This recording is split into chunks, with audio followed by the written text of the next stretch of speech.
Welcome to another episode of the Tom Schimmer Podcast. Happy Monday, everyone. I hope everyone had a great weekend, especially those of you in the United States or American citizens overseas who just finished your extra long Thanksgiving weekend. Probably a little tough to get back to work this week, but the home stretch is here. I thought it was time for a little Christmas music as we open up the podcast. 'Tis the season, right? I'm back on the road this week, starting my week in Texas and then finishing up in Arizona before heading to Arkansas next week. So back to the busyness of life on the road. As we approach the holidays in December, I wanted to let you know that the last podcast for 2021 will be out on December 13th. And then the podcast will be taking a 3-week break before returning on January 10th. So including today, there are 3 episodes left. As always, thanks for listening in again this week. A big welcome to any new listeners joining in for the first time, and a big thank you to longtime listeners. I appreciate all of you, and I just appreciate you tuning in each week. Today, my guest is Hedreich Nichols. Hedreich is an educator and the host of the Small Bites podcast. We set our sights in this conversation on racial equity and what it means to be a culturally responsive educator. I think you're going to love what Hedreich has to say. I just love her perspective on all of the topics that we covered. In Assessment Corner this week, I'm going to focus on 6 myths of summative assessment and how to counter these false narratives that seem to keep circulating for what sometimes appear to be performative reasons. So, that's today's plan. Let's get to it.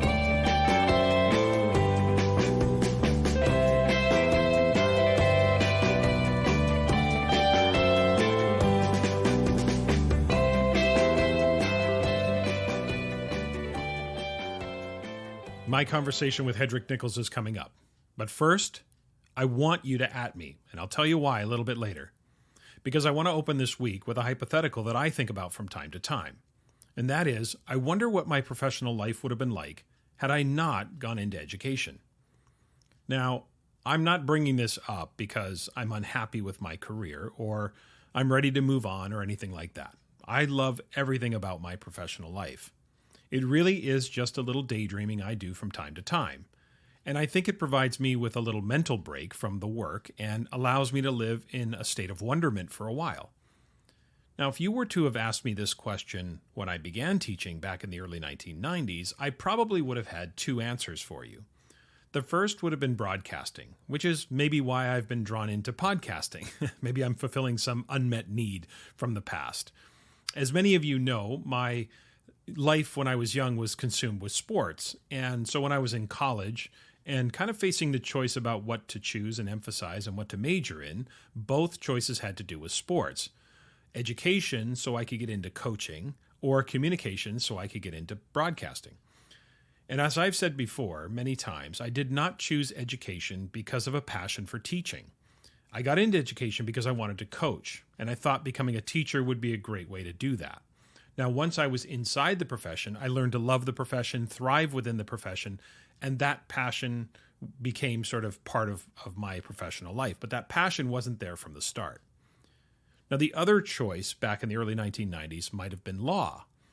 And maybe for the purpose of sports law, becoming an agent or something like that, or maybe just an attorney in some field. I'm not really sure because I never really gave that a lot of thought. And I'm sure some of that was influenced heavily by the onslaught of John Grisham novels that came out in the 1990s that it seemed we were all obsessed with. I mean, A Time to Kill is still one of my favorite novels of all time.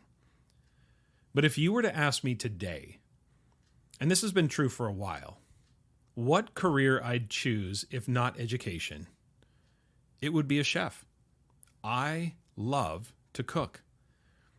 I would actually fancy myself to be a bit of a foodie, but not in this snobby, obnoxious way. Listen, I can drive through with the best of them. I can drive through a Popeye's spicy chicken sandwich, absolutely. And yes, I'm Team Popeyes. Chick-fil-A is fantastic, absolutely.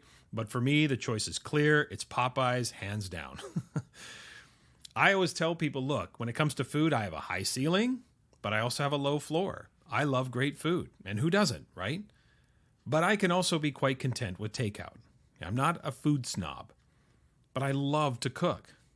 And I didn't always love to cook, so I have to credit my mom for instilling this passion for cooking in me. My mom was a phenomenal cook. Her bedtime reading was cookbooks. You know, some people read novels, they read magazines, or of course nowadays they surf the web or watch TikTok. My mom read cookbooks, and not just the recipes, but also the stories that introduced the recipes.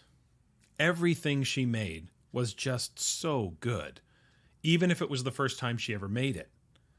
Sometimes she would even make adaptations before ever having cooked it in the first place. Everything we ate was just always so tasty. Now, listen, let me be clear.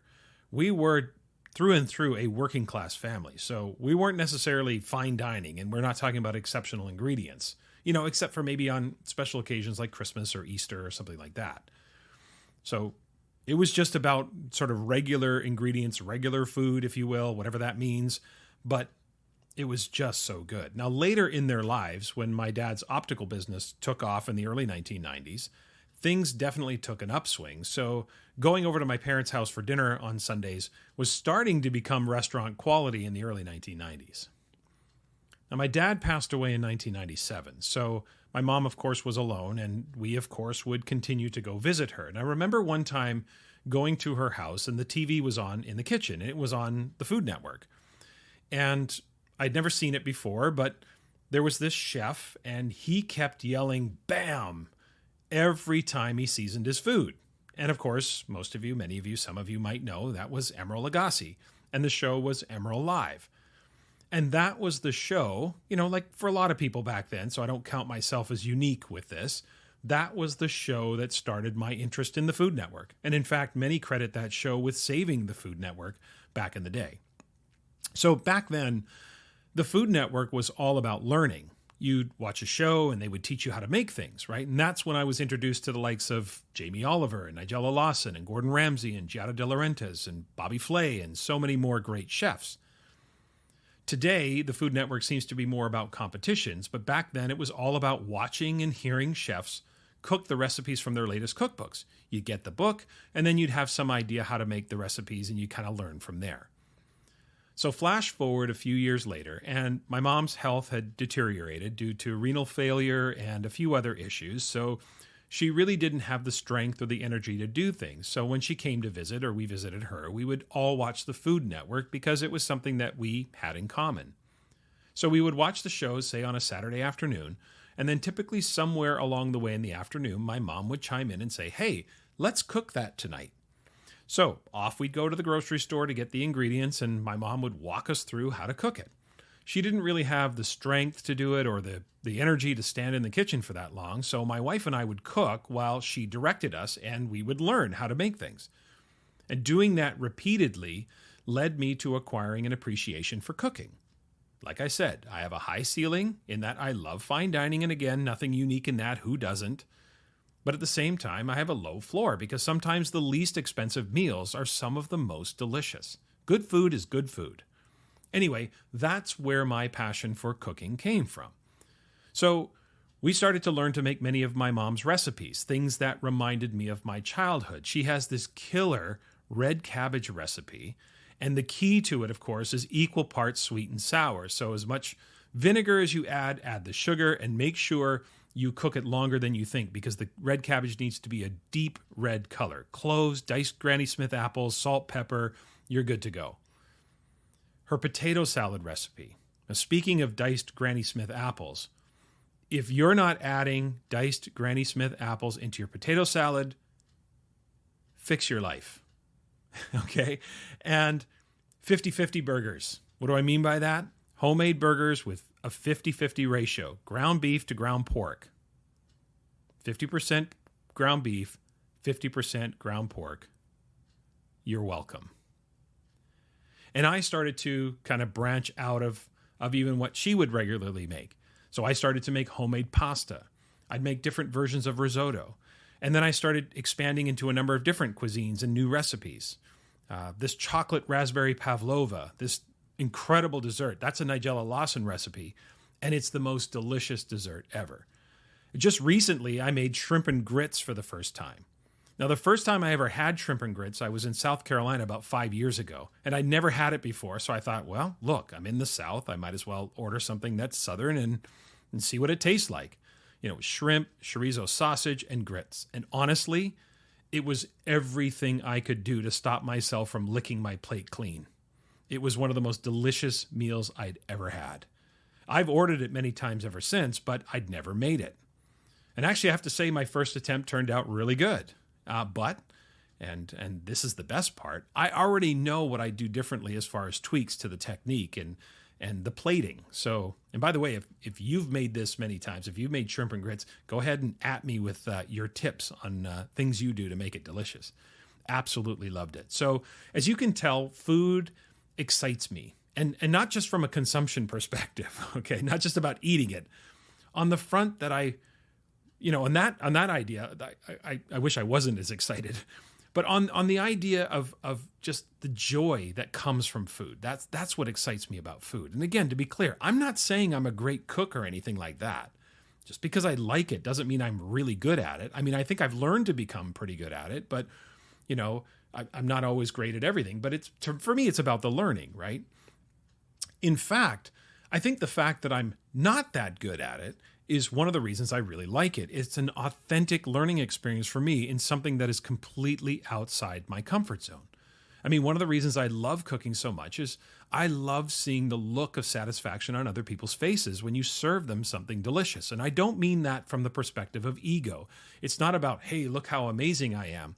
It really doesn't come from that. It doesn't come from the idea that they think about how great I am. It really is about creating a great experience for them.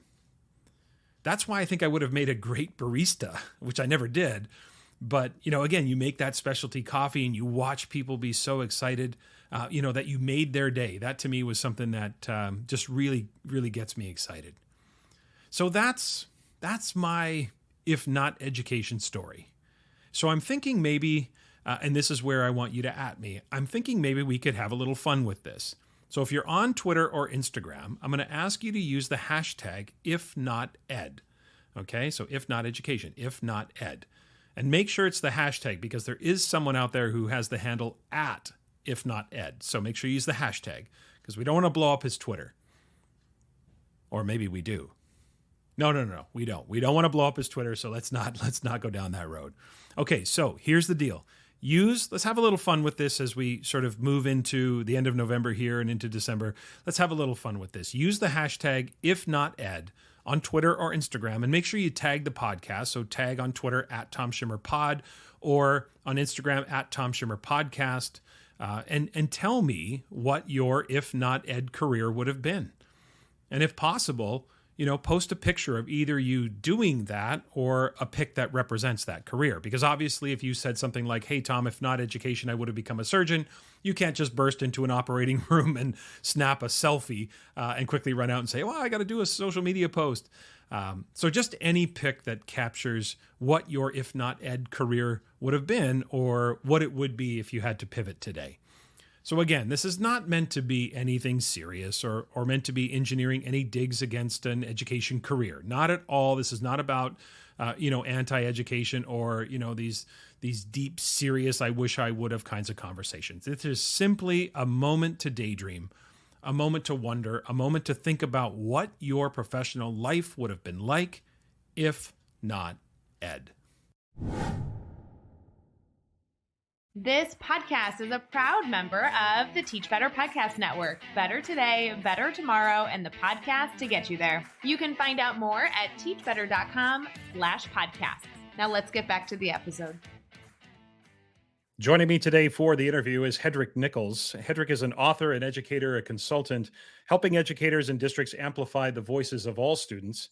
Her YouTube series and podcast, Small Bites, further helps campuses amplify student voices by focusing on equity in education and helps educators create more culturally responsive classrooms and campuses. Hedreich's upcoming book, entitled Finding Your Blind Spots, and we are definitely going to talk about that book today, provides educators with guiding principles to help them become more culturally responsible. So Hedreich, really excited to have you here. Welcome to the Tom Schimmer Podcast. Thank you, Tom. Glad to be here. I'm so glad to have you here. I have to say I'm a loyal listener of Small Bites. I can't wait to read your book. So I'm thrilled to have you here. So let's get right into it because I know we're going to hit some very substantive topics today. And I honestly can't wait to get your perspective. And I want to begin with both a simple and a complex question. The question is it possible or are we poised to become hyper-focused on race? the idea that we will get to the point where we lose perspective slightly and potentially see race everywhere where maybe even it's not.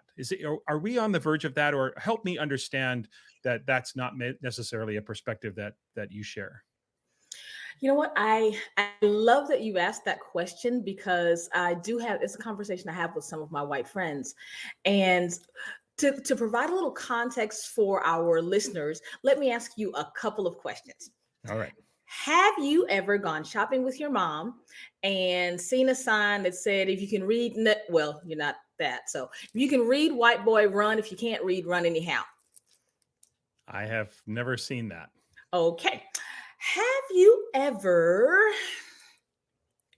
embraced your crying 17-year-old because after church, he got stopped on a long stretch of road? They said it was a random stop. They took everything out of the car. They screamed at him, stop, get your hands off the steering wheel. I don't want you driving off. And we've talked about how to behave in a traffic stop. They searched everything. They screamed at him, I know you're on drugs. Why are you shaking if nothing's wrong? Have you ever had that happen to anyone in your circle? I can easily say that has never happened to me or anyone in my circle. Has anyone ever asked to touch your hair at work? No. No. Have you ever, do you have kids, by the way? I don't even know if you have kids. I do. Okay. I have two. Has one of your kids ever come back and said, Mom, the guy down the street asked me what I was doing over here and told me to go skate in my own neighborhood? Because we live in a neighborhood that is largely white. No, that has not happened, no. Okay, so when people ask me, are we hyper-focused on race? I want to just say, I wish I could not focus it. I wish it was a luxury that I had to not focus on race. You've heard small bites almost every time. It's an anecdote. Something happens. And it seems like we just can't get a week. We just can't get a break. There's always something that happens. And my son's father is German. So theoretically he's biracial, but I've always raised him as a Black male because I knew what he'd be confronted with. And as long as he was little and he had the little cute little curls and, oh my gosh, Hedreich, he's just beautiful, it was fine. But once he got taller than me and grew facial hair, and now he wears a kind of a wild Eric Bonet kind of he's a musician, he's a bassist, kind of wild, cool afro. All of a sudden now he's perceived as a threat. Right. And he didn't change. He's still the sweet little boy he always was, with a deeper voice and some more manly swag. Yeah. But the world perceives him differently. And so unfortunately for people who look like me, we don't have the luxury of not focusing on race, because either we are letting it change who we are and letting it break us, or we are advocating for change so that people will understand that my experience may not be your experience. Mm-hmm. You bring up such a good point there with this idea of the choice, because obviously, and I want to be clear that I do not subscribe to this position, but I did want to bring it up because I hear this in society, that there is a counter narrative about, being hyper focused on race and why is everything about race. And yet, I, as a white male, have the choice to turn off sort of the race idea, turn off the idea that I can turn off thinking about race. I can get exhausted by race. And then for others, of course, like yourself, you can't get away from those experiences, and you wish that you could get away from those experiences. So let me ask you this: what do you think it would take? I know this is a massive question, but what is it going to take for us to get to a place where we can settle into what the ideal may have always been, which is to, and I know that this term itself is not really a term that we focus on today, but this idea of being colorblind. What do you think where we could get truly to a place that we have that level of blindness, so that we truly do? What are some of the steps forward that we need to take to get there?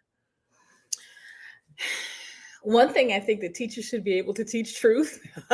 Right. That's a provocative statement, but yeah. I got to put that out there because, we used to talk about, when I was a little girl, we talked about citizenship. We talked about what it looked like. And honestly, even though we don't explicitly talk about it a lot anymore, especially after the middle years, 4th grade and up, we still have this code of conduct, these handbooks that Right. talk about what citizenship is and what's expected and what's not. And now we're saying we don't want to have those conversations. Right. What citizenship looks like is always a bit, you feel like it one way. I always say my neighbor has dinner at 8. Her kids are all grown up and they both work from home, and they usually have dinner about 8. I know this because they're out, doing gardening about 6. Right. I have Right. a kid at 9 o'clock. He's getting ready to go to bed. So we have dinner at 6. 6 has always been our dinner time. Neither of those is wrong. They're just various perspectives. So Mhm. until we begin to see not perspectives that allow us to be blind to differences, but know that everybody's story is different, everybody's Right. story is valuable, and everybody's story is, from my take, interesting. I think Mhm. culture is interesting as heck. I Yeah. love learning things, and until we can embrace that the norm is that there's no norm, then Mhm. we won't get to that place. We Yeah. are always looking to make a monolith, like white. That is Yeah. a construct of a monolith, but really there were the British that came, the Vikings came, the everybody who came in after the British was considered an immigrant, even though Right. the British too were immigrants, Right. but they were Yeah. Germanic people, there were Polish, there were the Italians, there were the Spanish, there were all of these different cultures, and Mhm. that became, as we grew as a nation, that became one monolithic white. And so Yeah. until we deconstruct that as a norm and realize there's really no norm, then we'll always be kind of stuck. Yeah. We get uncomfortable very quickly with conversations, and I think that one of the reasons this perspective of this idea of being hyper focused on race is that people become a little uncomfortable, and they want to sweep it under the rug and say, we're past that, we've moved on. But at the same time, we haven't had the conversation yet. We haven't really had the honest conversation yet to be able to say, okay, now we can move past it. It's interesting because I've read recently, Columbia professor, linguistics professor, and New York Times opinion writer John McWhorter. He's been an outspoken critic of some of the anti-racism work that has emerged over the last couple of years, and in particular, he's really taken aim at Ibram Kendi and Robin DiAngelo for spearheading what he calls this new kind of zealous religion. And I want to read you a couple of excerpts from a recent interview with NPR that he had. And I want to get your reaction to these quotes, because these quotes really caught my attention. And I want you to put them in perspective for me and tell me how you would respond to them. So in reference to the idea that anti-racism is a religion, he said this, quote, "The way we talk about white privilege is eerily consonant with the way one talks about original sin. You have it from the beginning. It's a stain that you'll never get rid of. You're supposed to always think about it. It's there regardless of the condition of your life, and you're going to die with it. So white privilege becomes the original sin that you're supposed to live in a kind of atonement for." End quote. So that's the first quote that caught my attention. And then in reference to the criticisms that he's received, because the people are firing back at him and saying, listen, do you not understand that systemic racism exists? To that criticism, he has said, quote, "I know that those inequalities exist. I think those inequalities must be battled." He said, "The issue is what do you do to battle them?" And he says, telling people not to be racist or thinking of these inequities as some abstract version of bigotry doesn't help people who actually need the help. So if, and end quote. So if John McWhorter were with us today, how would you respond to his criticism of anti-racism and just his overall sentiment with where the anti-racist movement is today? Um, I think I would say to him what I kind of like to say to everybody: why are we judging the motivations of others? Yeah. Maybe Kendi and D'Angelo, maybe they think of it like a religion, and maybe they don't. Has he spoken to them? Has he talked to them about their journey, and Mhm. talked to them about how they've built their work, on what foundation they've built their work? I if there's one thing that kind of gets under my skin, it's both sides spending more time talking about the way the other packages the messaging Right. than confronting the problem. So that last little part that he said, that's where we need to get to. Can you read that for me one more time? Yeah, he said that, I say that telling people not to be racist or thinking of those inequities as some abstract version of bigotry doesn't help the people who actually need help. That's the part we focus on. You are anti-racist. You're a racist. You are a liberal. You're a Democrat. You're a Republican. You're white, right wing. You're left wing. You're left wing. You're black. You're white. Yeah. We are so focused on the labels Mm-hmm. that we cannot get to actually what will help.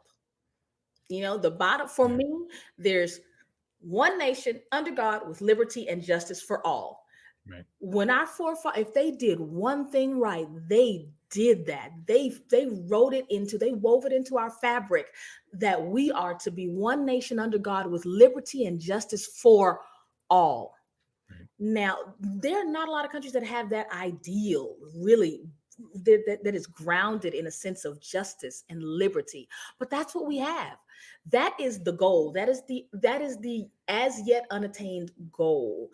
And if we all just get on board with that, one nation, first of all, not right wing, not left wing, not Democrat, not Republican. I mean, it's like, dudes, this is not the Cowboys and the Steelers.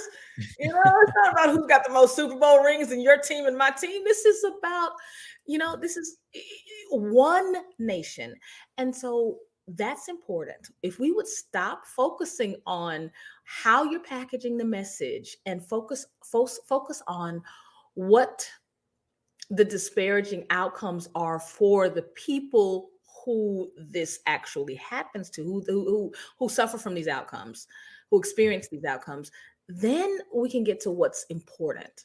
And I'm so over the uncivilized, inhumane, mad, angry, judgmental arguing about who says what and how they say it. Yeah. It is really, it makes me think of the old adage that says, when you're in a debate, the first one that makes it personal knows they're losing the argument. And if you take that to the conversations that are currently happening now, to me, it's the first one who argues method knows they're losing the argument of ideas. I think of Colin Kaepernick. And it wasn't that, the critique wasn't that he was protesting. It was just, we didn't like the way he was protesting. So we've got to say that we didn't like that he was seated.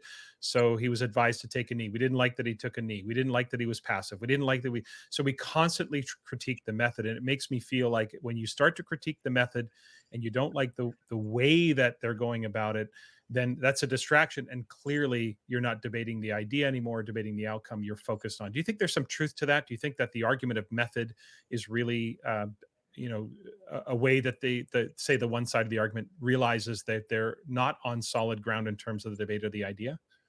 Not only is it true, the sad state of affairs is that both sides spend way too much time arguing method, which makes me afraid for where we are as a country. We're already no longer a full democracy according to all of the UN and those kind of places.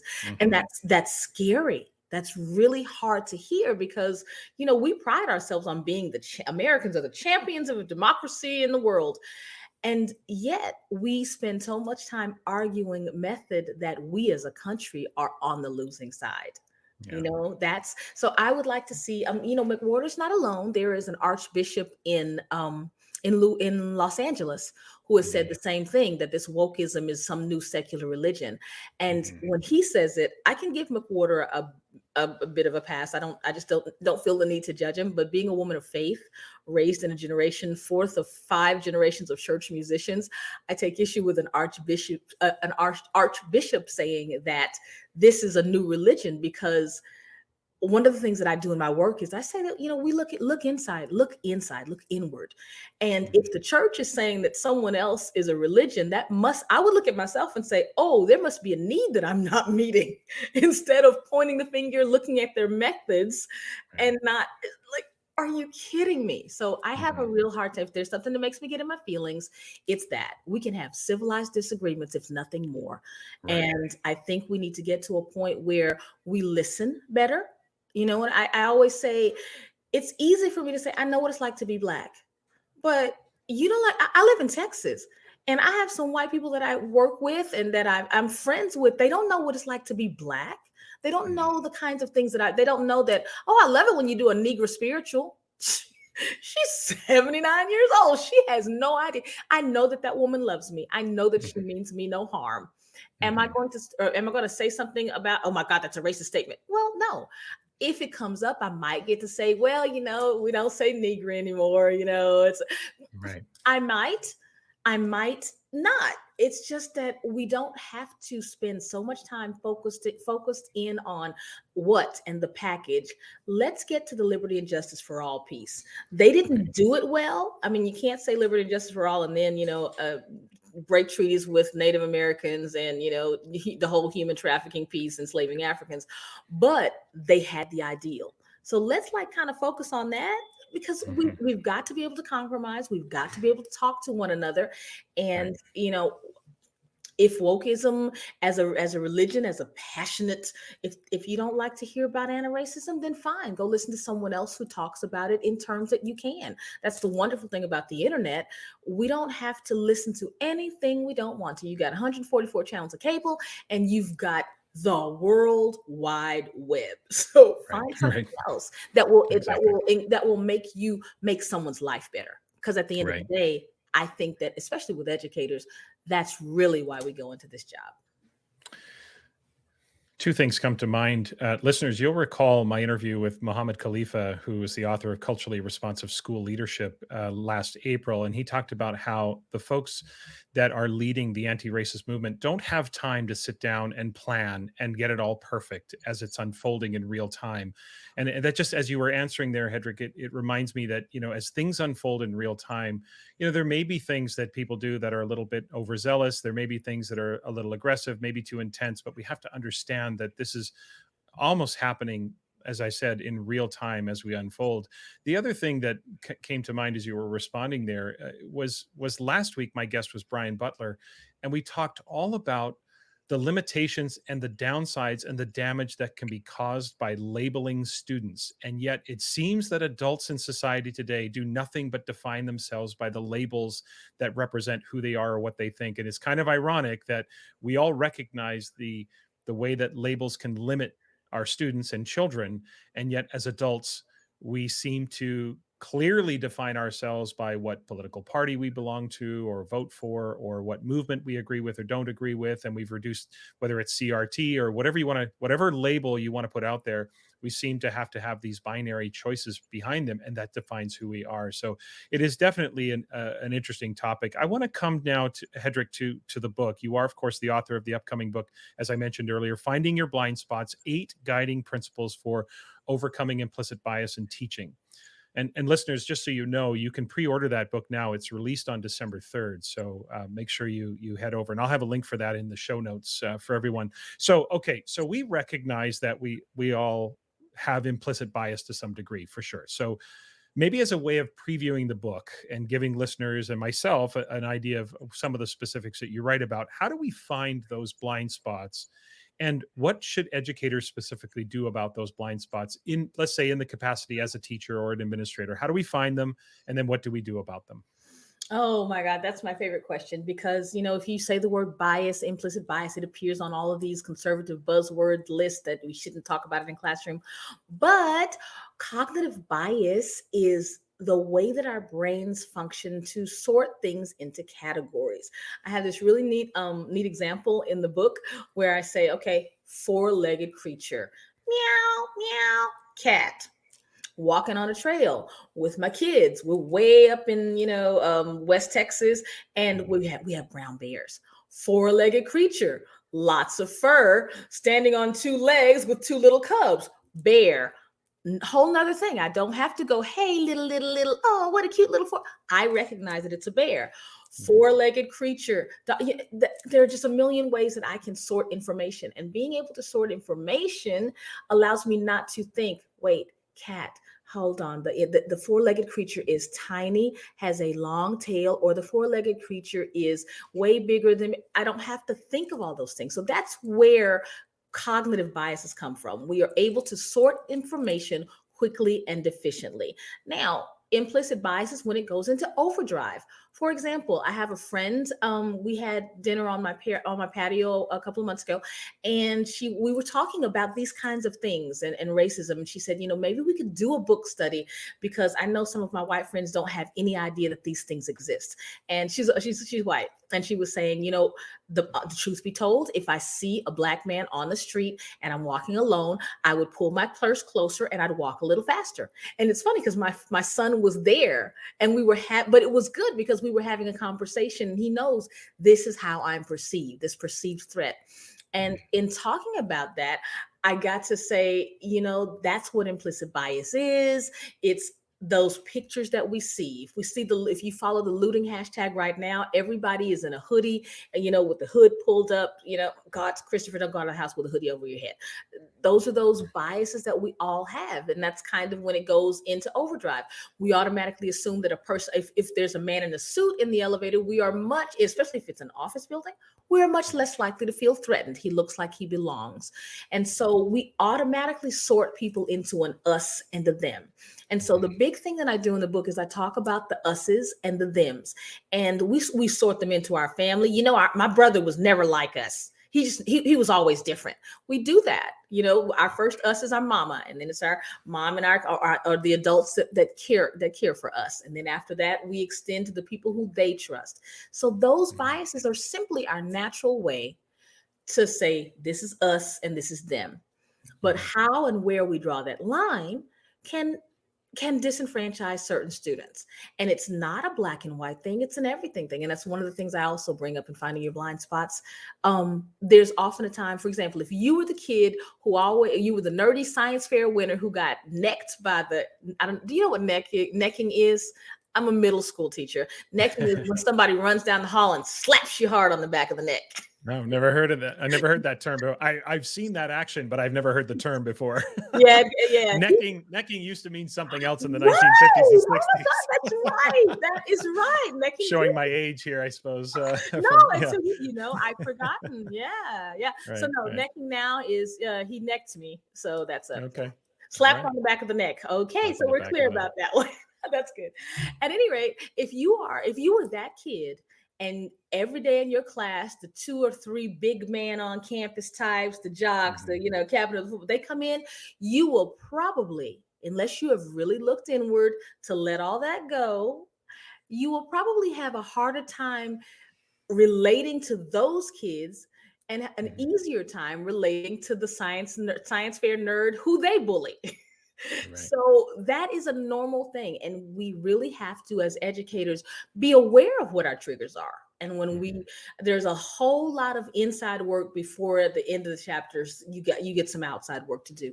But a lot of it is just recognizing what you think about things. When you hear LGBTQ, what do you think? Do you go, oh my God, all these letters? Or do you think, oh yeah, is it, right. What are your feelings? If you hear Black Lives Matter, Blue Lives Matter, do you feel fondness at one and that the other is threatening? What do you think about these terms? When you hear anti-racist, what does that bring up in you? And once you get to kind of like eating mindfully. If you ever are working on weight loss, they tell you to don't eat in front of the TV and just kind of shovel stuff in. Pay attention to what you keep a food journal. That kind of mindfulness is what's called for. And once you've gotten that, what you can do about it is one of my favorite things to do is to make a list of the students who you have the strongest feelings for and against. That is so, and you don't have to just use your present class. You can use, your whole teaching career and pick 5 students that you really, oh my God, every teacher can think of 4 or 5 students that they were just special. And every student, and you can usually you can remember 5 that you thought, oh my God. I mean, when I close my eyes and talk about this with you, their names that they come up. Yeah. And those people, those kids are usually either kids who are like us and familiar to us in some way. They feel like an us. And the other kids are usually, they feel like a them. Right. And when we start to just look at literally in our own classes how we are navigating relationships with all of our students, then we can begin to look at some things like race and gender identity and all of those other things, and buying the books and getting colored crayons that are different colors. Flesh tone goes from peach to dark ebony, and then we can start doing those things. But first, just noticing how us and them are kids. Yeah. That's interesting. The idea of paying attention to your feelings and those internal reactions, almost those visceral, primal reactions that we have in different situations and to different people, really gives us a clue to uncover where some of those biases might be lying dormant, or you may not even realize that they're there. But paying attention to that, I think that mindfulness is great. One of the things I think of, Hedreich, as we talk about bias, and I have this love-hate relationship with social media, because on the one hand, we are told universally to take an honest look at ourselves and be willing to admit. And I think in the general public, we say, listen, you're going to make mistakes. Things are going to happen. You might say something that's offensive. Just own it and apologize for it and move on from it. But the Twitter mob doesn't let you do this. And this is where I think some of the challenges. Now, correct me if I'm wrong, but what I see right now is a situation where I think more people like myself, more white people, more just diversity in society, I think more people would be willing to have this more honest conversation about bias and anti-racist work, if it wasn't for the fact that the Twitter mob can take you down and make your life. And I'm not talking about the sort of caricature of cancel culture. I don't want to go there. That's not what I'm talking about. But what I am talking about is the idea that your life can be made miserable with one slip of the tongue. The Twitter mob gets a hold of it, and you make some open proclamation that you have implicit bias, and that can be turned against you. So, I think that those on Twitter and Facebook and other social media platforms think they're helping, but it feels like they're making this societal transformation more difficult. Would you subscribe to that? Would you agree with that? And if so, if not, then set me straight. And if so, what do we do about that? How do we have these difficult conversations without? Because I think the fear of that sort of mob mentality is what's stopping so many from having a more honest conversation about race. I just think we should, and what do we do about this? This is what breaks my heart, because for me, it's simple. Let me talk about my classroom. So in my classroom, there were always 8 things. It was a computer lab, so no eating, no drinking, but and number 8 was kindness and encouragement. And that came on every test the first 9 weeks. I would ask, what's the most important rule in our classroom? And sometimes they would say no eating and drinking, blah, blah, blah, blah. No, guys, it's kindness. And I drummed that in, that the one thing we can do, middle school is hard for everybody. We are not going to make each other's lives miserable. So that whole clap back, snap back kind of a mentality, it was a no-go in my classroom, because I know that those things, even things that are mean, that are said, well, I was just joking. Yeah, but maybe that wasn't a joke to her. Maybe that didn't feel good to him. So we had just a kindness zone. And believe it or not, even with 6th and 7th graders, that does work. And I had a couple of students who said, Miss Nichols, your classroom is just different. And that's because I didn't, just laugh when somebody made a nasty joke about somebody. If they were going to get in trouble, that would be the thing they would get in trouble for. Why did you say that? What if we said that about you? What do you think she felt like when you said that? How do you think that she wanted to react? If I hadn't stopped it, what do you think would have happened? What was gained? Do you feel better about yourself by saying that to her? Because finally, generally, when you snap back, clap back, it's because you don't feel good about yourself. You have to make someone else feel small. So we talked about those kinds of things. And we talked about, what does your grandmama say? If you can't say something nice, don't say anything at all. And it's okay. You can have an opinion without sharing it. And for some reason, we have gotten to a place, it started back with yellow journalism, and now that has spread to where we believe it's cool and cute to, well, he's speaking the truth, keeping it real, 100%. Oh, well, that's why I like him. He says what we're all really thinking. And is that really necessary? Is it good? So I would love to turn back to the place where if we can't say something nice, don't say anything at all. I don't know if you saw the small bites about the teacher in California who did the SOCATOA thing. Yeah, I did. And I said, She made an honest mistake. When I looked at her, I saw a teacher who was, oh my God, that was so awful. But I can see she was really just trying to drill it into her kids. She was going for gold. And she didn't know. I fault the school systems that don't teach those kinds of things. Right. You know what I mean? And she's in a bubble probably where no one said, hey, guess what? That's not really cool. Why don't you try this instead? So I don't know, Tom. I wish I knew how to get people to stop being mean to one another. I was a little kid who used to come home crying, and my mom would go, what's wrong? I said, well, they don't want to fight. They don't want to play. They just want to fuss and fight. And she'd say, and that's why you're crying. So I've always been a little sensitive to that. I don't understand it. I think life is hard enough. We have, God knows, the last 2 years of life has been traumatic for us all. I don't know why we have to add meanness on top of that. So I got nothing. I think you're onto something about, this idea that it might be a lot of projection about insecurity, because I think sometimes what makes people, and I haven't experienced this personally, but I think what sometimes makes people feel better is when they can point to somebody else who they perceive to be worse. And so a lot of the meanness that happens on social media, I think, is rooted in insecurity and wondering about our position. And if we can highlight someone else who's much worse than us, then it's a nice distraction from the truth about ourselves that we may have to confront. And here we are back again, arguing method. Exactly. Back to method. Very good point, right? We're back to method. We don't like the way they're doing it. But I do think that the way, and I do call it the sort of de-evolution of social media, has really brought us to a place where rudeness and being brash. And I just talked about that in last week's episode about, what happened to us. How did we become so rude and so brazen and so in your face? What happened to civil discourse and real conversations about disagreements, et cetera? I don't know what the answer is either. That's why I brought you, Hedreich. That's why you're here. I'm trying to find out from you how we deal with the Twitter mob. Well, but anyway, I take the chance. I take the opportunity. I think if more of us would say, is that the Sokotoa thing was me saying, hey, teachers, we're struggling. This is the worst year of our career of teaching ever. Why would we dump on somebody? And that, and literally it took me about the Friday episode and the Monday episode, and then a couple of tweets. I couldn't get it off. Like, really, we're complaining about how bad things are, and we're dumping on somebody. Yes, it was a bad mistake, but she made a mistake. Everybody makes one. Is that how you want people to react to you when you make a mistake? No. So step off. So I think if more of us would do that and and more of us would, I don't engage on social media. I don't, I don't get in the clapback culture. Even if something triggers me, I have a friend. I call my friend and say, God, can you believe what they said? Oh my God. That's what friends are for. Exactly. And so I think if we would just, maybe start, I know I sound so cliche, but, start hey, for the whole month of December, let's all write nothing mean. Let's make a TikTok challenge where we just do that and use social media for that. If we would teach our kids in school to use social media for something good. That's something we did as a tech teacher.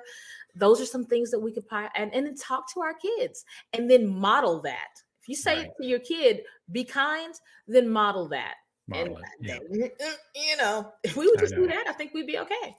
Yeah, I think you're right. And as cliche as it might sound, I think it is important that there's that mindfulness piece again, which is we have to be aware of what the net result in society is. And I talked about that last week, which is that you might even be right. You might be right. And that person might be wrong. But the end result of the interaction is going to be that we are less than as a society. And is that really what we want to devolve into, our silos and our divisions and all of that, and creating places where we can't have honest conversations without being attacked or without being sort of permanently stained. And I don't know, again, I don't know what the answer is, but I think you're onto something in terms of awareness.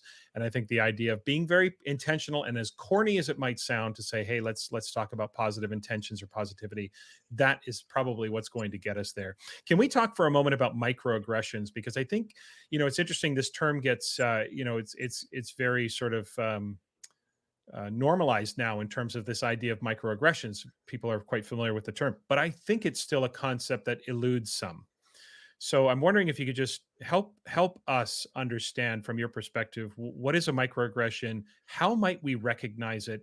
And then again, besides just, don't do that, are there things we can do, especially in the education context, maybe bring it to the classroom? What would a microaggression look like? What would it sound like? What do we do about it? How do we move ourselves away from that? Okay, a microaggression is something that I think everyone's experienced. For example, if you have been, maybe you had a rich boyfriend or girlfriend and you were middle class or maybe not quite middle class, and you go to, they invite you for a ski weekend, and of course your ski gear's, not as swanky as someone else's ski gear, and they don't say you don't belong here, you're poor, but they say, oh my goodness, where did you find those boots? It's that kind of a catty undertone, catty and subtle um disparaging that people do. You don't say something directly, but you maybe remark, oh, interesting shoe choice, those kinds of things. That's a microaggression. It's just, Okay. and what you get when you get gender identity and stuff, you'll get gender and racial identity stuff, then you'll get, so I guess you have to wear that on you, to a Muslim girl. I guess you have to wear that on your head, huh? Your religion says you have to, and I didn't say anything wrong, but the way I said it, it was so it wasn't, oh, so you have to wear a hijab. Cool. Tell me about that. It's, oh, I guess you have to wear that, huh? That kind of a thing. Or, so I get, you're at Harvard as a Black woman, so I guess you're here on scholarship. Mm. It's Right. or those kind of remarks that, or I had one once, so how long are you going to wear your hair like that? It was I got Right. called into the office for wearing braids before that was in vogue and it was Hmm. professional. So those are the kinds of things that come up. They're those little teeny drops Hmm. that are kind of like water torture, and they take a lot of energy to let roll off your shoulder. Hmm. You're so articulate, right? That's another one Oh that we God, hear. yes. Yeah, Yeah, yeah. You're you're so so well articulate. spoken. You're Yeah, so pretty for a Black girl. right. You don't talk blank, like fill in the blank, right? Yes. There's all of those. Yeah, I think sometimes that we, maybe we would call them before passive aggressive, or we would, Yeah. sometimes I call them a complisalt, which is like it sounds like a compliment, but it's actually an insult. I you like know, that. yeah. Complisalt. Yeah, yeah. Complisalt. So It's like, did I just get complimented, or did you just cut me up there? I don't know what's going on. It's almost mhm. like you can't tell. But yeah, I think that we see these, and we have to obviously be aware. That is where some of our implicit bias will emerge, is when we ourselves are using some of those, maybe inadvertently and mistakenly.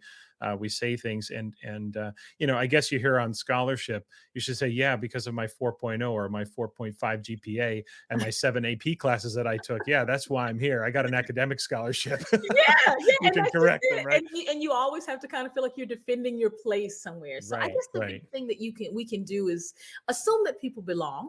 You know what I mean? Mhm. Don't assume. There's an Asian comedian who has a wonderful YouTube video called "What Kind of Asian Are You?"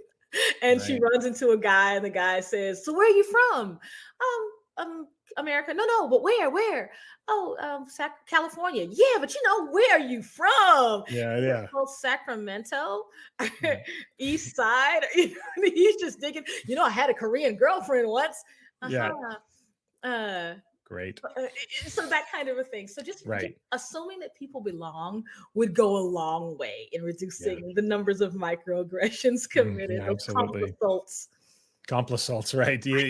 I guess we just, in one respect, I know this is going to sound oversimplifies, but maybe we just stop otherizing people, and thinking about this idea of inclusion, right? Stop Yep. otherizing Stop and otherizing people. Assume that stop. everybody's a part of your circle. We're all leaning in. We're not trying to create divisions and otherizing. So, Hedrick, as we finish up today, I want to bring up something from a recent episode, just a recent episode from Small Bites podcast that I listened to. And again, listeners, I would really encourage you to subscribe to it.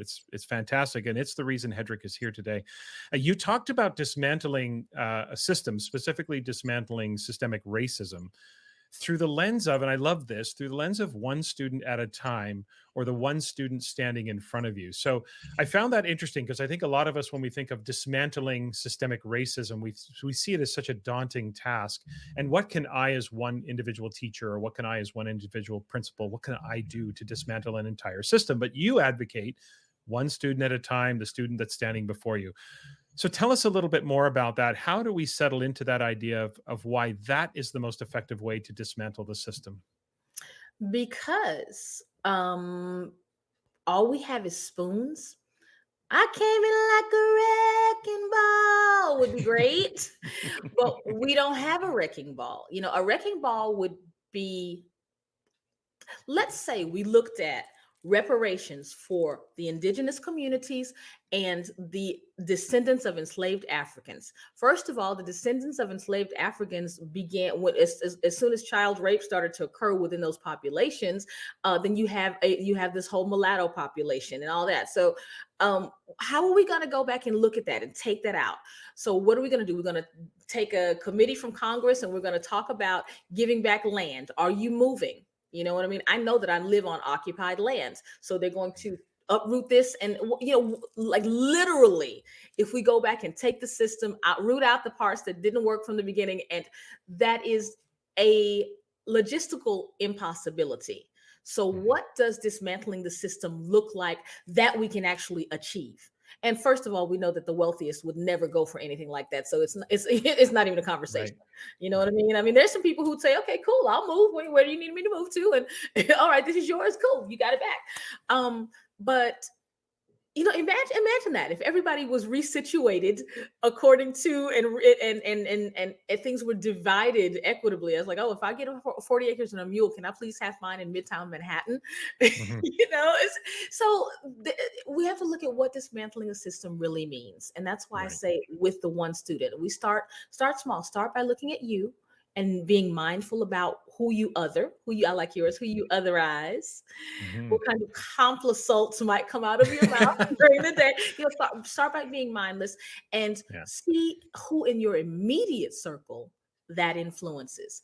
Because when you do that, then you'll be able to branch out and you won't feel like, oh my God, no, I just can't talk about racism another day. It's just too heavy. I just can't. And that's what happens. You know what I mean? Something like George Floyd happens, and then everybody's up in arms, and then it goes away. It's not in the headlines anymore. It goes away, and we can kind of begin to relax and go back to our lives. Mhm. But when you see a little girl looking through the crayons and drawing a picture, and she's trying to mix a peach and a brown to get her skin color because there's no color, and the peach one says skin color, or Right. that's what we think of, then you can, oh, that Crayola has the skin colors of the world box. Let me get a couple. You can Mhm. make that small change, or you can read books that have other kinds of characters. How often, as I know when I was a kid, all Dick and Jane were white.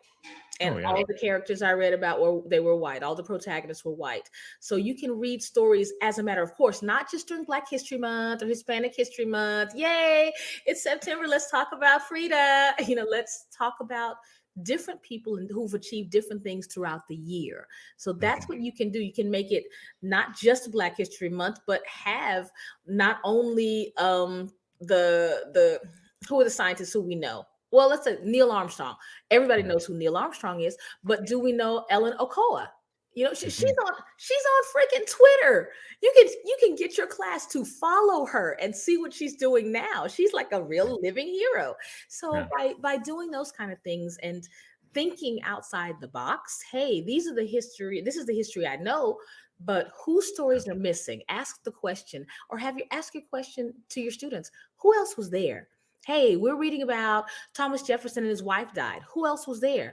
Well, Sally Hemings. Who was she? His sister-in-law's half sister, I believe it was. She was his wife's half sister by Yeah. the father's enslaved mother, and he fathered many children with her. That's who else was there. She's a whole person, a whole story. So when you ask who else was there, the Pilgrims, yay, happy Thanksgiving. Who else was there? Chief, oh God, I can't say his name. Wakunsana. I can't. That's not right.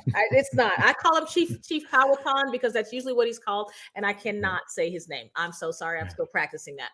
And when I'm reading it, I can say it, but I can never keep it. Yeah. Or his daughter, Pocahontas, was a real person. Yeah. She was actually the daughter of the chief of the Powhatan Confederation. They were Right. all there, but we only know the stories of the Pilgrims, the British. And so finding out who else was there, those are things we can do on the campus and classroom level to make a difference. Yeah. Yeah, just one small change at a time. Keep influencing different books, as you say, different main characters, and important that those main characters be in positions of equal success to the other characters, showing intellect, showing character, all of those ideas being set in front of students. Hedrick, I'm happy to have contributed 2 new vocabulary terms to you, because this has really been a fantastic conversation, and I feel like we're going to have to do this again at some point, because I feel like we're just scratching the surface on so many different topics. But as we finish up today, I've got 2 questions left for you. They're questions I ask everyone who comes on the podcast. And you can take the first one in any direction that you want to go in. But educationally speaking, the question is, what keeps you up at night? Oh, that's a good one. I'm going to let you ask me the second one because I'm going to tell you what keeps me up at night. Very, very serious. Hold on. Watch me just a second. All right. You want the second question? The question is, if a random person stopped you on the street and asked you, what's your definition of success? How would you answer them? So let's fold those last 2 questions in together and you work your magic. I would answer success is knowing that at the end of the day, I am kind and people know that I'm kind. And what keeps me at the end of the day, that I know that I'm not hurting people that I'm in interaction with. That's successful for me. Yes, I want to have money and all of that. This baby's safety. Hello. This is what keeps me up at night. This is what keeps me up at night. Thank you. Yeah, I want him to be happy and whole, and I would love to have him be able to live in a world where his children don't experience the things that he's experienced or that I experience. I would like us to, before I become a grandma and those kids get old enough to be in school, I would love for the world to be kinder and saner and move toward that one nation. Because I feel like we're trying to, it's like, why don't we just rip America in half? You go on your side, I go on mine. That's what it's feeling like. And that just breaks my heart. So that's what keeps me up at night. And knowing that what I'm doing with Small Bites and with Finding Your Blind Spots, knowing that those things contribute to that, there's success right there. Yeah, that is success. And certainly, Hedrick, you are having a big impact and having a major influence on educators throughout North America, or probably around the world, in helping them bring things into perspective and the thinking around all of the work that's necessary. I certainly appreciate it. Listeners, you definitely need to follow Hedrick on Twitter. The Twitter handle is @Hedrick. Instagram, it's @Hedreich Nichols. You can find Hedrick on Facebook and LinkedIn as well, TikTok, Anchor FM, and YouTube. I'm going to have links for all of that in the show notes, so please go there and follow Hedrick. I promise you, it's definitely worth it. And her website as well, www.hedrick.com. Lots of great information there as well, including how you can connect with Hedrick should you want to pursue any equity coaching or consulting with Hedrick. Hedrick, again, as I said earlier, this has been a fascinating conversation for me, and I'm sure listeners really appreciated your perspective, and I certainly appreciate you taking the time to be here. So thanks so much. Thank you as well, Tom. It's been a pleasure. And thank you for teaching me new words. In Assessment Corner this week, I want to outline 6 myths of summative assessment. Last Tuesday, November 23rd, I moderated our All Things Assessment Twitter chat, and my focus on that chat was on dispelling the myths of summative assessment. I thought this was an important enough topic to bring to Assessment Corner because the level of hyperbole that surrounds summative assessment, especially on social media, has got to stop. It's not helpful, it's often performative, and even sometimes cynically motivated to simply attract followers, likes, and retweets. So what I'm going to do here is outline the 6 myths in no particular order, the 6 myths, and basically synthesize what I would say in response, or what I did say in response to someone if they were to make these assertions. Now, if you participated in the chat last week, which I know a few of you probably did, then sure, feel free to skip this part or listen to it again or whatever. But for those of you who did not participate in that chat, and this is kind of new, let's jump right into it and talk about these 6 myths. Okay, the first one, myth number 1. And again, these are in no particular order, so they're not ranked or anything like that. They're just in this particular order, okay? Myth number 1, summative assessment has no place in our 21st century education system, okay? That's a complete myth. Look, the format and the substance of summative assessment can evolve, but the need to summarize the degree to which a student has met the learning goals, or students have met the learning goals, independent of what those learning goals are, and report to others, for example, parents and other stakeholders, that will always be a necessary part of any education system in any century. So whether it's content, whether it's skills, or whether it's 21st century competencies, we will always be required. And listen, it's not just about required, okay? We should welcome the opportunity to report on student successes and student learning because it's important that parents and even the larger community and the public understand the impact that we're making on our students, the impact that we're having in our classrooms. I mean, maybe if we started looking at the reporting process as a collective opportunity to illustrate how effective we are at fulfilling our mission, then maybe we would have a different mindset about reporting altogether and report cards. Listen, it's easy to become both insular and hyperbolic, especially on social media, when it comes to summative assessment, but using assessment evidence for the summative purpose is part of a balanced assessment system, and cynical caricatures of summative assessment actually detract from meaningful dialogue. Now, myth number 2, summative assessments are really just formative assessments we choose to count toward grade determination. Summative assessments actually involve repacking standards for the purpose of reaching the full cognitive complexity of the learning.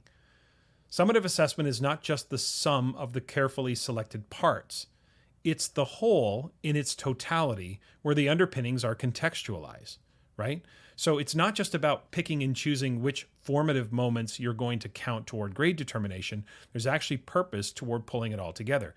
So, for example, having a collection of ingredients is not a meal. It's a meal when all of those ingredients are actually thoughtfully combined. The ingredients are necessary to isolate for instruction, if you will, to ensure potential success. So think about pulling apart for formative assessment, but pulling back together for summative assessment. Isolated skills are not the same thing as a synthesized demonstration of learning. Reaching the full cognitive complexity of the standards often involves the combination of skills in a more authentic application. So again, pull apart for teaching, pull back together for grading. Myth number 3, summative assessment is a culminating test or a project at the end of the learning. Now, it can be that, for sure, but summative assessment is really a moment in time where a teacher examines the preponderance of evidence to determine the degree to which the students have met the learning goals or the standards. It need not be limited to an epic high-stakes event at the end.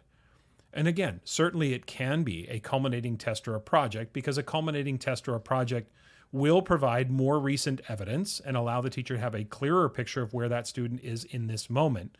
But since we know that some students need longer to learn, there needs to be a pathway to recovery in that these culminating events don't become disproportionately pressure-packed and actually turn into one-shot deals.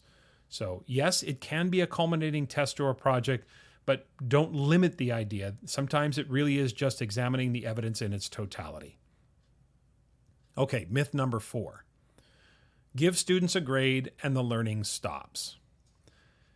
Now, this causal relationship has never actually been established in the research. And while it is true that grades and scores can interfere with a student's willingness to keep learning, it is not automatic. It is not causal. The nuances of this actually matter. We have to ask ourselves, the grades and the feedback, are they directed to the learning or are they directed to the learner? All the way back in 1996, Abraham Kluger and Angelo Denisi emphasized in their research on feedback, they emphasized the importance of student responses to feedback as kind of the litmus test for the idea of effective, right? So to be called effective, feedback must elicit a productive response from the recipient. There is no absolute or perfect strategy when it comes to feedback, but of course there are more favorable responses from students and more favorable strategies. But if, for example, you provide students with a formative score and you provide them with learning-focused feedback, and they re-engage in the learning and try to advance their proficiency, then there's no harm and no foul in providing that formative score. If you produce the opposite reaction and the students either settle for the score or are disproportionately discouraged by a low score, then clearly there is an issue. But it's not a causal relationship, so it's something that we need to watch and make sure that we are focused on the right things. Again, context and nuance matter, especially when it comes to the quality of feedback.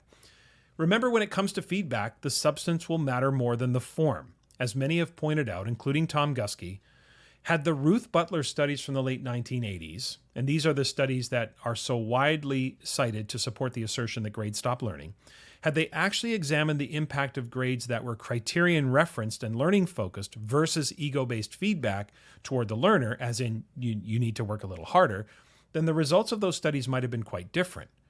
The impact in those studies was disproportionate to lower achieving students. So you can see that common sense would tell you that if you received a low score and then were told something sort of that was focused on you, like you need to work harder or this is a poor effort, that you would probably disengage from the learning and probably stop. But if, for example, and hypothetically, a low score was paired with now let's work on type feedback, or here's what's next for you type of feedback. And I'm not sure, this is purely conjecture on my part, but I'm not sure the results of the studies would be the same. That if it was criterion referenced and it was learning focused. And that is a nuance of those studies that often doesn't get talked about, especially on social media, where it's just easy to say, give a student a grade and the learning stops. So nuance, context, details are important, because everything in assessment is really about those nuances, and the context always matters. So we have to think about the specificity of all of that. Okay, myth number 5. Grades are arbitrary, meaningless, and subjective. I hear this one quite a bit and see this one on social media quite a bit, and it's frustrating to me because I sure hope grades are not arbitrary, meaningless, and subjective. Grades will be as meaningful or as meaningless as the adults make them. Okay, their existence is not the issue.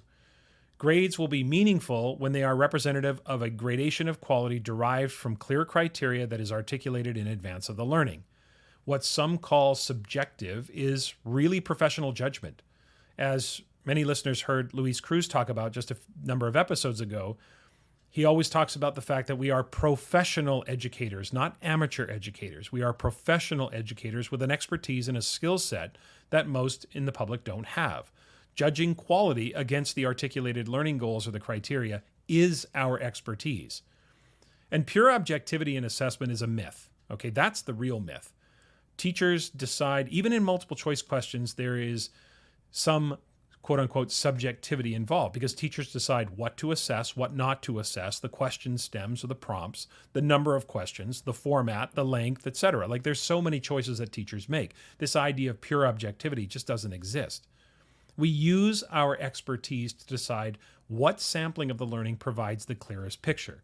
I want to give a shout out to Ken O'Connor too, who during the chat last week reminded all of us of what Grant Wiggins often said, and that is first, we shouldn't use the term subjective pejoratively. And 2, the issue isn't subjective versus objective. The issue is our professional judgments. Are our professional judgments credible and defensible? So thanks again to Ken for pointing that out and reminding us of what Grant Wiggins used to always say. And the final one, myth number 6, students should determine their own grades. They know better than we do. Now, I understand where this assertion is coming from or this myth is coming from. Students should definitely be brought inside the process of grade determination, even asked to participate and understand how evidence is synthesized. But the teacher is the final arbiter of student learning. That is our expertise at work. Now, this myth, the idea that students know better than us and they should determine their grades, that might sound like empowerment, but you have to think about it. It actually marginalizes teacher expertise. Are we really saying that a student's first experience with anything is greater than a teacher's total experience? And again, bring the students inside the process. I get that. I'm all about that. Give them that full experience, but don't diminish your expertise while doing that. I just feel like sometimes, in the service of empowering students, teachers minimize and marginalize their own professional judgment and their own professional expertise. Like you'll never convince me that an 11-year-old knows it better or can do it better in comparison to all of your years of experience, your expertise, and your maturity, your perspective. Anyway, those are the 6 sort of myths with summative assessment, right? Myth number 1, was the idea that summative assessment has no place in the 21st century education system. Again, summative assessment is about reporting to others. It's about the purpose. Summative assessments are really just formative assessments we choose to count toward grade determination. No, we have to pull things back together to reach that cognitive complexity. 3, summative assessment is a culminating test or a project at the end of the learning. Yes, it can be that, but remember, summative assessment is often just a moment in time where a teacher looks at the preponderance of evidence and makes a decision about the degree to which the student has met the learning goal.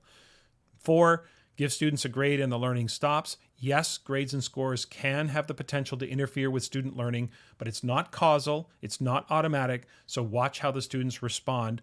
Pointing out a formative score or providing a formative score and having students re-engage with their work does not create a problem at all. It's not the existence of scores, it's the reaction the scores produce. Myth number 5, grades are arbitrary, meaningless, and subjective. No chance. If they are that, it's because you let them become that. Grades should be based on clear criteria. And lastly, students should determine their own grades. Yes, bring them inside the process. But remember, we have an expertise and a skill set that is really important. Anyway, the reason that was the focus for the chat was because there continues to be this oversimplified narrative that vilifies summative assessment as all things evil when it comes to assessment. And I'm sorry, but that mindset, that assertion, that narrative is not credible. Not to mention, it's naive and really does reveal a lack of understanding of what a balanced assessment system is all about. A few weeks ago, I happened to come across a Twitter thread about summative assessment, and one person tweeted, I'll quote the tweet here, legit question, what is even summative assessment? Now, if they had left it at that, then maybe it was actually a legit question. But the person went on to assert several positions about assessment, so it clearly wasn't a question. And I'm sorry, it's actually not a legit question in 2021. I know we might think that, pithy little quotes like that make us sound really smart, but the truth is they do the opposite. They reveal a level of naivety and a level of ignorance toward the research. And again, to be clear, I have all kinds of time for actual questions, okay? We can't fault people for knowing or not knowing, so please don't get the wrong idea here. We need to be patient with people as they learn and grow into their assessment practices. I've got all kinds of time for people who ask me the same question 20 times in a row. No problem there. Many people did that for me back in the day, were very patient with me as I was learning, and we need to do that for everyone else. But when you immediately answer your own question with a number of different statements, then it's clear that that was not a real question. Anyway, the overall point here is that we need to be grounded and we need to have honest and reasoned conversations about summative assessment that are anchored in the research, not some performative label that we'll defend at all costs through clever turns of phrases and quibbles over semantics. Okay, that's it for this week. Remember to follow the podcast on Twitter, on Instagram, Facebook, YouTube, and TikTok. Yes, the podcast is now on TikTok, so you can check it out. Also, email the pod if you have suggestions for guests or any questions for Assessment Corner. That, of course, is tomshimmerpod@gmail.com. Next week, my guest will be retired Professor Dr. George Sugai. George was, along with Rob Horner, one of the founders of the Center for Positive Behavioral Interventions and Supports at the University of Oregon back in the early 1990s. He was a prolific researcher and a recognized global authority on behavioral interventions and supports. My connection to George and the top-tier space he holds in the trajectory of my career goes back to the summer of 2000, and I'm going to talk about that next week. I am seriously excited to reconnect with George after so many years. It'll be a 2-part interview, by the way, so part 1 will be next week, and part 2 will be on December 13th, and that will take us into the break. Please subscribe, rate, and review the podcast, especially on Apple Podcasts, of course. And if you are so inclined, please keep spreading the word about the podcast to your friends and colleagues. I really do appreciate it. Have a great week, everyone.